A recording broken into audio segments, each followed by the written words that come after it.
Alors je suis là à Talence aujourd'hui parce que à Talence, dans cette grande région, la région Aquitaine, il y a comme premier laboratoire de la politique de peuplement du gouvernement Valls, le choix de cette ville. Dans quelques jours, nous sommes aujourd'hui le 6 octobre, dans quelques jours, une cinquantaine de migrants vont être installés dans un château qui n'est pas très loin, que j'ai visité, qui est une belle bâtisse, devant laquelle je crois on va installer un certain nombre d'Algeco.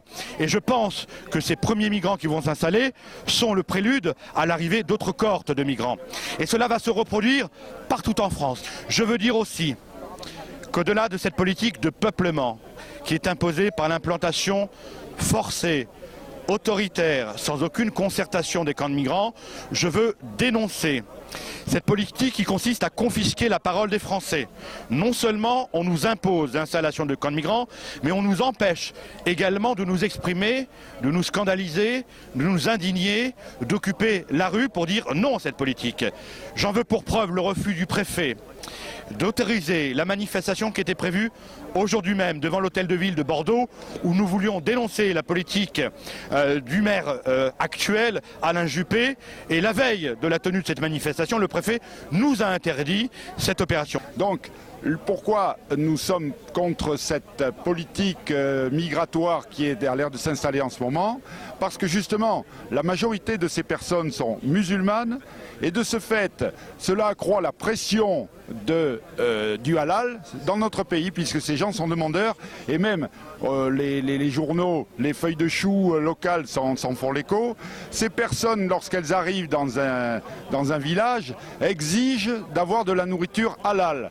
Donc vous voyez, tout ça augmente cette pression et il n'est absolument pas question pour nous d'accepter cet état de fait.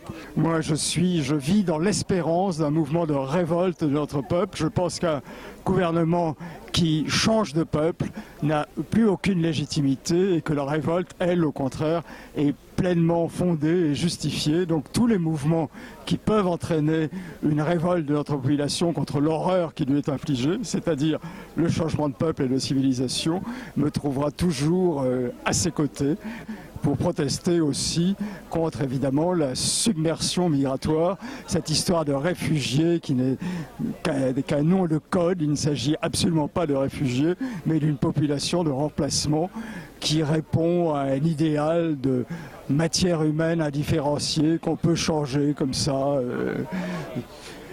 remplacer complètement pour mettre fin aux cultures et aux civilisations vivantes et autonomes et brillante comme l'a été la nôtre et comme elle doit l'être encore.